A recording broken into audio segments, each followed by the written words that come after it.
जब मैं जवान हुई तो मुझे पता चला कि मेरी माँ ने एक बेटी को जन्म दिया है, लेकिन मेरे पिताजी का तो कई सालों पहले ही देहांत हो गया था।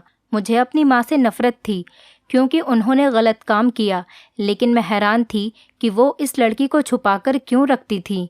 आज तक किसी ने उसे नहीं देखा था क्योंकि मेरी माँ हमेशा हमारे घर का दरवाज़ा बंद रखती थी। 20 साल बाद अचानक मैंने दरवाजे से झांका तो अंदर से माँ की आवाज़ आ रही थी। जब मैंने देखा तो मेरे सर पर आसमान गिर पड़ा क्योंकि वो लड़की तो मेरा नाम सुमति है।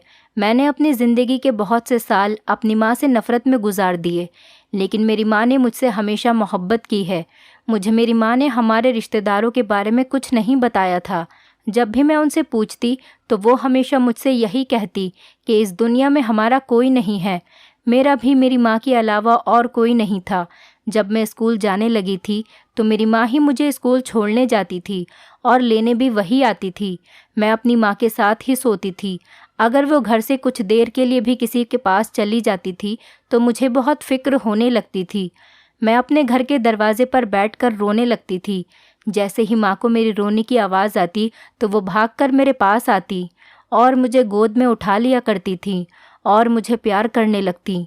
माँ के कहीं चले जाने से मुझे ऐसा लगता था कि पिताजी की तरह मेरी माँ भी मुझे छोड़कर चली जाएंगी और मैं इस घर में अकेली मर जाऊंगी। पर मैं जैसे जैसे बड़ी हुई तो मेरी माँ ने एक बेटी को जन्म दिया और वो उसे कमरे में छुपाकर रखती थी। जब मुझे ये बात पता चली तो मुझे अपनी माँ से नफ़रत होने लगी।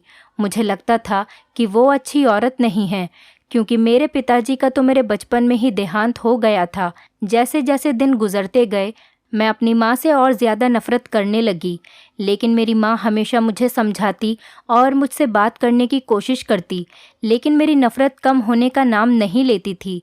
माँ मुझसे पूछती कि तुम्हें क्या हो गया है, तुम मेरे साथ ऐसा बर्ताव क्यों करती हो। पहले तो मैं समझती थी तुम मुझसे नाराज़ हो, पर तुम्हारे दिल में अपनी माँ के लिए इतनी ज़्यादा नफ़रत कहाँ से आ गई। तब मैंने उनसे पूछा, मुझे बताइए आप, जब मेरे पिताजी का कई साल पहले देहांत हो चुका था तो फिर आपकी ये लाडली बेटी कहाँ से आ गई। मेरी माँ मेरे इस सवाल का जवाब नहीं देती और ख़ामोश हो जाती। वो लड़की जिसे मेरी माँ मेरी बहन कहती थी वो मुझसे कहती कि आप मेरी माँ से लड़ाई मत किया करें। जब जब वो मेरे पास मेरे कमरे में आती थी तो मैं उसको अपने कमरे से निकाल दिया करती थी और वो रोती हुई माँ के पास चली जाती, लेकिन माँ मुझसे कभी कुछ नहीं कहती थी। मेरी माँ 40 साल की उम्र में उनके चेहरे पर बहुत ज़्यादा झुर्रियाँ थीं और उनकी आंखों के नीचे काले धब्बे पड़ गए थे। उन्हें देखकर ऐसा लगता था कि कोई बात है, कोई तो दुख है उन्हें जिसकी वजह से वो सो नहीं पाती। मैं यही सोचती थी, शायद उन्होंने जो पाप किया है ये उसी का असर है। इसी वजह से शायद उन्हें अपने किए पर पछतावा हो। मेरी माँ मेरी नाजायज़ बहन को सबसे छुपा कर रखती थी। अगर कोई दरवाज़ा खटखटाता तो पहले मेरी बहन को कमरे में छुपा देती, फिर दरवाज़ा खोलती। ये सब देखकर मुझे बहुत गुस्सा आता कि एक दिन मेरी माँ मेरे पास आई और मुझसे कहने लगी, तुम दोपहर को तैयार हो जाना, तुम्हें लड़के वाले देखने के लिए आ रहे हैं और वो लोग बहुत अच्छे हैं। मैंने उनकी बात का कोई जवाब नहीं दिया और अपने कमरे में चली गई। दोपहर को जब वो लोग हमारे घर आए तो माँ मेरे कमरे में आई, लेकिन मैं तैयार नहीं हुई थी। माँ मुझसे कहने लगी कि तुम अभी तक तैयार नहीं हुई, वो लोग आ चुके हैं। मैंने कहा, आप मेरी फ़िक्र नहीं करें, मुझे अभी शादी नहीं करनी। आप अपनी लाडली बेटी की शादी कर दें जिसको आपने सबसे छुपा कर रखा है। माँ ने मेरे मुंह पर हाथ रख दिया और कहने लगी, भगवान के लिए चुप कर जाओ, हल्के बोलो, किसी को मत बताना कि तुम्हारी कोई बहन भी है। मैंने भी उनसे कहा कि कब तक आखिर आप अपने इस गुनाह को छुपाएंगी, कभी ना कभी तो सबको इस बारे में पता चल ही जाएगा। तब मेरी माँ ने कहा कि मैं ये शहर छोड़कर यहाँ से चली जाऊँगी।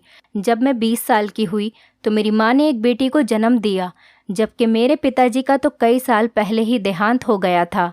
इसके बाद मुझे अपनी माँ से नफ़रत हो गई थी क्योंकि उन्होंने गलत काम किया था, लेकिन हैरत तो मुझे इस बात की थी कि वो इस बच्चे को हमेशा छुपा कर रखती थी। आज तक किसी ने भी इस बच्ची को नहीं देखा था। अब तो वो भी जवान हो गई थी। जब एक दिन मैंने किसी काम से उसके कमरे का दरवाज़ा खोला तो अंदर से माँ की आवाज़ आ रही थी।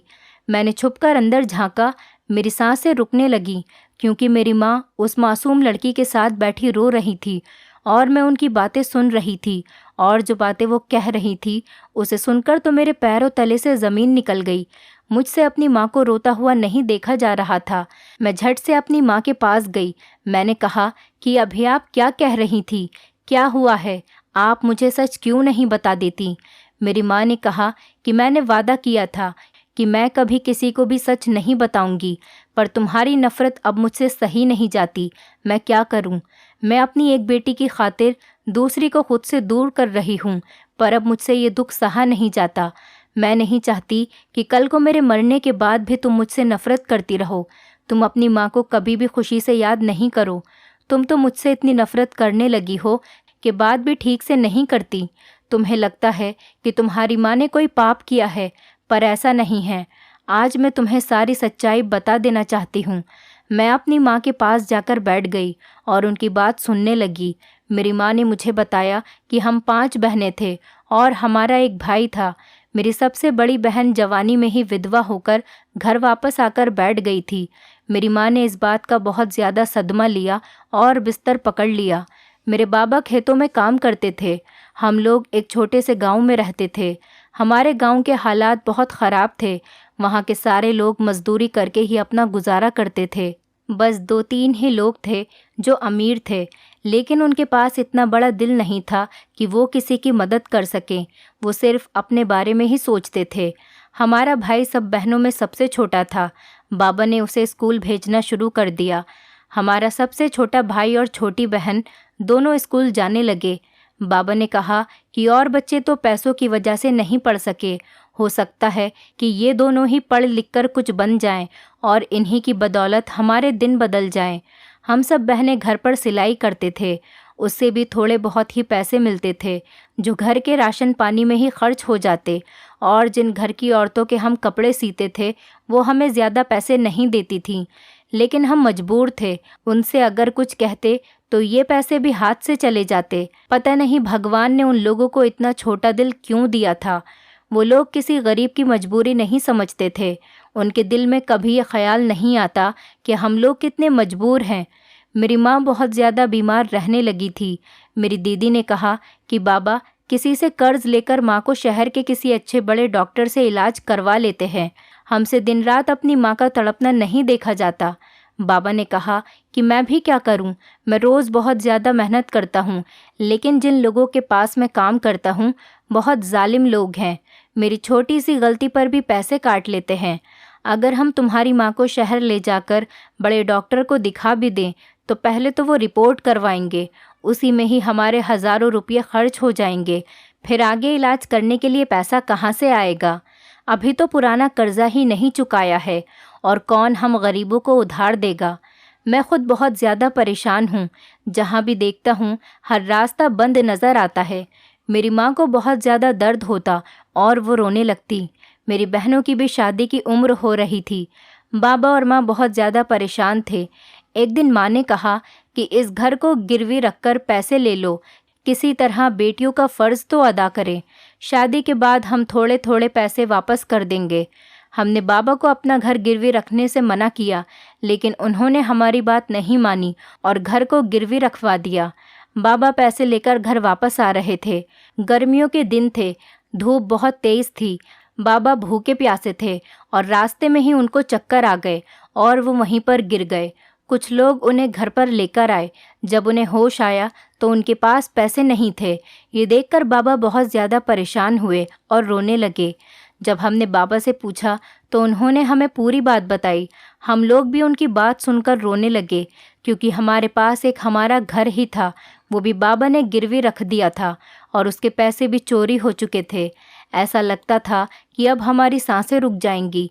माँ की तबीयत भी दिन ब दिन ख़राब होती जा रही थी। हम उन्हें सरकारी हॉस्पिटल में लेकर गए, लेकिन वहाँ तो कोई भी बात सुनने के लिए तैयार ही नहीं था। वो लोग तो उन्हीं में लगे हुए थे जो उन्हें पैसे दे रहे थे। दूसरी तरफ मेरा छोटा भाई और बहन भूख से रो रहे थे। हमने सुबह से कुछ भी नहीं खाया था। बाबा भी रोते हुए बाहर निकल गए। कुछ देर बाद जब मैं उन्हें बाहर देखने गई तो वो लोगों के सामने हाथ फैलाकर भीख मांग रहे थे। मैं उन्हें देखकर वहीं पर बैठ गई और रोने लगी। मेरी छोटी बहन मुझसे कहने लगी कि दीदी परेशान न हो, मैंने अपनी दोस्त से बात की है, उसका भाई बहुत अच्छा है और उसने मुझसे वादा किया है कि वो मुझे काम देंगे। वो बहुत ज़्यादा अमीर हैं, उनके पास बहुत से पैसे हैं। वो मुझ जैसी बहुत लड़कियों को काम दिलवाते हैं। उन्होंने मुझसे कहा है कि मैं बहुत खूबसूरत दिखती हूँ, अगर मैं चाहूँ तो मैं मॉडल बन सकती हूँ। फिर मैं टीवी में आऊँगी और यहाँ से दूसरे शहर जाकर भी मॉडलिंग करूँगी। दीदी ने मेरी बात सुनी तो मुझसे कहने लगी, बस करो, अभी तुम इतनी छोटी हो और ये तुम कैसी बातें कर रही हो।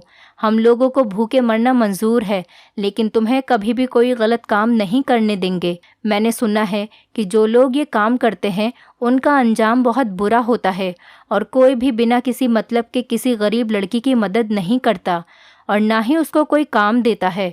बहुत कुछ उसे बर्दाश्त करना पड़ता है। ये सब कुछ इतना आसान नहीं होता जितना तुम सोच रही हो। मेरी छोटी बहन कहने लगी कि दीदी अब मुझसे ये सब कुछ सहा नहीं जाता। मेरे साथ जो होना है वो हो जाए।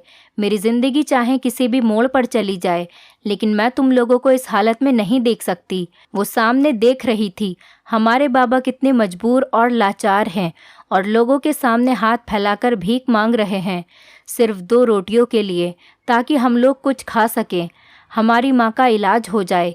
भीख मांगने से अच्छा है कि मैं अपने घर वालों की खातिर अपनी ज़िंदगी बर्बाद कर दूं।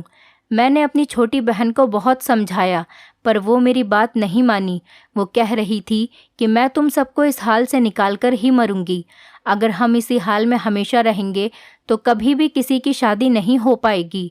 हम सब बहनें ऐसे ही तड़प तड़प कर मर जाएंगे और हमारा भाई बड़े होकर खुद शादी कर लेगा। वो नहीं देखेगा कि उसकी बहनों ने उसकी खातिर क्या कुछ नहीं किया। मर्द बहुत होशियार होते हैं। अगर बाबा ने भी अपनी हालत के बारे में सोचा होता तो वो कभी भी एक से ज़्यादा संतान पैदा नहीं करते। जब तक माँ की तबीयत ठीक रही वो बाबा के काम में उनका हाथ बटाती रहीं। अब हम लोग काम करते हैं तो लोग हमें ऐसी नज़रों से देखते हैं जैसे वो हमें खा जाएंगे। इन लोगों को हमारी मजबूरी क्यों नज़र नहीं आती। तभी डॉक्टर ने आकर कहा कि आपको अभी 25,000 रुपये जमा करने होंगे, वरना आपकी माँ की जान जा सकती है। इतने पैसे सुनकर तो बाबा ने अपने सीने पर हाथ रख लिया और वहीं पर बैठ गए। कुछ देर बाद बाबा बोले कि चलो हम घर चलते हैं, तुम्हारी माँ को यहीं छोड़ देते हैं। जब तुम्हारी माँ मर जाएगी तो ये लोग खुद घर पर पहुंचा देंगे। अगर अब हम तुम्हारी माँ को घर लेकर गए तो 2 दिन का बिल भी देना पड़ेगा और मेरी जेब में तो फूटी कौड़ी भी नहीं है। बाबा बहुत मायूस हो चुके थे। जब मैंने अपनी बहन को देखा तो वो वहाँ पर नहीं थी। मैंने उसको पूरे अस्पताल में ढूंढ लिया, लेकिन वो मुझे कहीं नहीं मिली। मैंने अपने भाई से पूछा तो उसने मुझे बताया, गीता दीदी कह रही थी कि बाबा को लेकर कहीं मत जाना, मैं पैसे लेकर आ रही हूँ। उसकी बात सुनकर मैं बहुत ज़्यादा डर गई थी। मेरे मन में बहुत गलत ख्याल आ रहे थे। शाम तक वो वापस आई। उसका चेहरा बहुत ज़्यादा उदास था। उसके चेहरे का रंग भी उतरा हुआ था। उसने बाबा के हाथ पर पैसे रखे और कहने लगी कि बाबा अब हमें पैसों की कमी नहीं होगी। डॉक्टर से कहें कि वो मेरी माँ का इलाज शुरू कर दें। मैं अपनी छोटी बहन का हाथ पकड़कर उसे साइड में ले गई। मैंने कहा कि तुम बाज नहीं आई। गीता कहने लगी कि दीदी मैं कोई गलत काम करके नहीं आई हूँ, मैं मॉडल बनूंगी, मुझे मॉडलिंग करनी है। मुझसे मेरी दोस्त के भाई ने वादा किया है। उन्होंने मुझसे कहा है कि हमें जितने भी पैसों की ज़रूरत हो किसी भी समय आकर ले जाना। उस समय सबने उस पर भरोसा कर लिया था, पर कोई नहीं जानता था कि सच्चाई क्या है। माँ का इलाज शुरू हो गया था। गीता रोज़ तैयार होकर घर से निकल जाती थी। बाबा ने बहुत रोका। बाबा से उसकी ये हरकत देखी नहीं जा रही थी, लेकिन अपनी मजबूरी की खातिर उन्होंने सोचा कि चलो कोई बात नहीं है, मॉडलिंग ही तो करने जा रही है। बहुत सारी लड़कियां आजकल ये काम कर रही हैं। आजकल का माहौल ऐसा ही है। अब मेरी माँ भी बिल्कुल ठीक हो चुकी थी। जब हम माँ को लेकर घर पर आए तो जिसके पास बाबा ने घर गिरवी रखा था उसने पैसे वापस न होने के कारण हमारा घर बेच दिया था। हमने सारी रात बाहर ही गुजारी। जब मेरी बहन गीता को ये बात पता चली तो वो हमारे पास आई। उसने एक फ़ोन किया। उसी समय एक बड़ी सी गाड़ी आई और हम सबको इस गांव से लेकर चली गई। हम एक दूसरी जगह पर चले गए। वहाँ एक बहुत बड़ा घर था। मेरी बहन बोली कि अंदर चलो। जब हम अंदर गए तो मैं उस घर को देखकर हैरान रह गई। वो घर बहुत बड़ा था और बहुत आलीशान था। बाबा गीता को प्यार की नज़रों से देखने लगे, उसके सर पर हाथ फेरा और कहने लगे कि मेरी बेटी ने तो हम सबकी किस्मत बदल दी। मैं सबको बताऊंगा कि मेरी बेटी मॉडलिंग करती है। लेकिन उसने कहा कि बाबा, अभी किसी को कुछ भी मत बताना, अभी तो मैंने काम करना शुरू किया है और सब लोगों को पता चल जाएगा। आप तो जानते हैं ना, लोग जलना शुरू कर देते हैं, इसीलिए आप अभी किसी को कुछ मत बताना। अब ये घर आपका है, आप यहाँ सुकून से रहिए। मुझे अपने काम के लिए देर हो रही है, मैं जा रही हूँ। काम बहुत ज़्यादा है, इसीलिए अब मैं वहीं पर रुक जाऊंगी। तब खुशी में किसी ने भी उसकी बात पर ध्यान नहीं दिया। कोई हम सबके खुशियों की खातिर अपनी इज्जत और अपनी आबरू को तार तार कर रहा था। माँ बिल्कुल ठीक हो चुकी थी। मेरी विधवा बहन की भी बाबा ने शादी कर दी थी। दूसरी बहन की और फिर तीसरी बहन की भी शादी हो चुकी थी। जैसे ही हमारे हालात बदले थे, हमारी किस्मत भी बदल चुकी थी। कहाँ कोई हमारे घर पर रिश्ता नहीं लेकर आता था और अब रिश्तों की लाइनें लग चुकी थीं और हमारे गांव के लोग खुद बाबा से मिलने आते। हम सब बहनों की शादियां बहुत धूमधाम से हुईं। अब मेरी शादी का नंबर था। जिस दिन मेरी शादी थी, मैंने गीता से कहा कि तुम मेरी शादी पर तो आओगी। वो मुझसे कहने लगी कि तुम मेरी बहन हो और उससे बढ़कर मेरी दोस्त हो। तुम मुझसे वादा करो कि ज़िंदगी में जब भी मुझे तुम्हारी ज़रूरत पड़ेगी तुम मेरी मदद के लिए आओगी। मैंने कहा, तुम कैसी बातें कर रही हो, पर तुम तो मेरी छोटी बहन हो। मैं तुम्हारा हर मुश्किल में साथ दूंगी, कभी भी तुम्हें अकेला नहीं छोड़ूंगी। मैं अपनी शादी वाले दिन उसका इंतज़ार करती रही, लेकिन वो मेरी शादी पर नहीं आई थी। मैंने उसे फ़ोन किया तो वो कहने लगी कि मेरे पास बहुत ज़्यादा काम है, मैं नहीं आ सकती। अब वो घर पर नहीं आती थी और अगर कभी आ भी जाती तो रात के अंधेरे में आती थी। एक दिन वो घर आई और उसने हम सबको बताया कि वो देश से बाहर जा रही है। बाबा ने कहा कि गीता बेटी, तुम्हें क्या ज़रूरत है हम लोगों को छोड़कर जाने की। अब तुम ये काम छोड़ दो। वैसे भी हमने आज तक तुम्हें मॉडलिंग करते नहीं देखा और अब हमारे पास किसी चीज़ की कोई कमी नहीं है। सबकी जिम्मेदारी तो तुमने बेटा बनकर पूरी कर दी। अब तुम भी अपनी शादी कर लो। तुम देखना, तुम जैसी बेटी को लेने कोई शहजादा ही आएगा। बाबा की ये बात सुनकर वो हंसने लगी, लेकिन उसकी हंसी में अब पहले जैसी बात नहीं थी। उसकी हंसी से दुख झलक रहा था। ऐसा लग रहा था जैसे उसने बहुत कुछ खो दिया हो। उसकी आंखें भी वीरान हो चुकी थीं। वो जाते समय मुझसे गले मिली। उसके चेहरे से ऐसा लग रहा था कि जैसे वो हम सबसे कुछ छुपा रही है। मैंने उससे कहा, गीता, तुमने अपनी ज़िंदगी के इतने साल हम सब के लिए बर्बाद कर दिए। अब तुम्हें अपने बारे में सोचना चाहिए। हो सके तो इस दलदल से निकल आओ। वो सब घर वालों और बहनों को खुश देख रही थी। उसने सब बहनों के अकाउंट भी खुलवा दिए थे। हर महीने सबके अकाउंट में थोड़े थोड़े पैसे डाल दिया करती थी। इस वजह से मेरी बहनों के पति और उनके ससुराल वाले भी उनकी बहुत ज़्यादा इज्जत करते थे, क्योंकि हर महीने उन्हें पैसे मिलते थे। मैंने अपनी पसंद से शादी की थी। मेरा पति एक छोटी सी कंपनी में नौकरी करता था और उसने हमसे जहेज भी नहीं लिया था। मेरी बहनें और उनके पति मेरे पति को ज़्यादा इज्जत नहीं देते थे, क्योंकि जब से हमारे पास पैसा आया था मेरी बहनों का बर्ताव भी बदल गया था। कि गीता ने मुझसे पूछा कि तुम्हें कुछ चाहिए तो नहीं। मैंने उससे कहा कि मुझे अपनी वही बहन वापस चाहिए जो छोटी छोटी बातों पर खुलकर हंसती। अब तो तुम्हें मुस्कुराते देखे हुए ज़माना हो गया। उसके बाद गीता हम सबको अलविदा कहकर चली गई। जाते जाते वो माँ और बाबा को कुछ कागजात और एटीएम कार्ड देकर गई थी, ताकि उनको कभी पैसों की ज़रूरत पड़े तो वो निकाल लें। कभी भी उससे किसी ने नहीं पूछा कि वो इतना पैसा कहाँ से लेकर आती है। जब कभी मैं उससे पूछती तो मेरे घर वाले कहते कि तुम अपनी बहन पर शक कर रही हो, इसने तुम्हें उस गरीबी वाली ज़िंदगी से निकालकर दुनिया के सारे ऐशो आराम दिए, समाज में तुम्हें इज्जत दिलाई। जब मैं अपनी ससुराल गई तो मैं थोड़ी परेशान थी। मेरे पति ने मुझसे कहा कि तुम क्यों परेशान होती हो, हर इंसान अपने किए का खुद जिम्मेदार होता है। मैंने उनसे कहा कि आपकी कोई बहन नहीं है ना, अगर होती तो आप ऐसी बात नहीं करते। आप नहीं जानते, अपने बहन भाई को एक ऐसे दलदल में फंसता देखकर बहुत तकलीफ़ होती है, जहाँ से सिवाय मौत के उन्हें कोई नहीं निकाल सकता। बहुत साल हो गए थे और मैं गीता का इंतज़ार करने लगी, लेकिन वो नहीं आई और मेरे घर में बेटी पैदा हुई। मैंने उसका नाम सुमति रखा था। कुछ सालों बाद मेरी माँ का देहांत हो गया। वो अपनी बेटी गीता का इंतज़ार करती रहीं। किसी को कुछ नहीं पता था कि वो कहाँ काम करती है। एक दिन हमें खबर मिली कि गीता का एक्सीडेंट हो गया और वो मर गई है। पर मेरा दिल ये सब मानने को तैयार ही नहीं था। हमेशा यही लगता था कि वो जिंदा है। माँ के देहांत के कुछ दिनों बाद मेरे पति का भी देहांत हो गया। मेरे नसीब में शायद कम खुशियाँ लिखी थीं। रोते सिसकते महीने सालों में बदलते गए और जब मेरी बेटी 20 साल की हुई तो एक दिन मेरी बहन गीता का फ़ोन आया। इतने सालों बाद उसने फ़ोन किया तो मैं भागी भागी उससे मिलने चली गई। वो हॉस्पिटल में थी। वो मेरे गले लगकर बहुत ज़्यादा रोई। उसके बेटी पैदा हुई थी। वो बहुत कमज़ोर हो चुकी थी। मुझे ऐसा लग रहा था कि वो मेरी बहन गीता नहीं है बल्कि कोई और औरत है। उसका आधा चेहरा जल चुका था। मैंने उससे पूछा, गीता ये सब कुछ क्या है? तुमने शादी कर ली और मुझे बताया भी नहीं। तुम जिंदा हो तो लोग क्यों कहते थे कि तुम मर चुकी हो? वो अपने हाथों को देखने लगी और मुझसे कहने लगी, दीदी मैंने खुद जानकर इस रास्ते को चुना था। अपनी ज़िंदगी की कुर्बानी मैंने खुद अपनी मर्ज़ी से दी थी। कोई नहीं जानता था कि मैं क्या काम करती हूँ। आज से सालों पहले मुझसे मेरी माँ उस हालात में नहीं देखी जा रही थी। अपने छोटे भाई बहनों को रोटी के लिए रोता बिलखता नहीं देख सकती थी।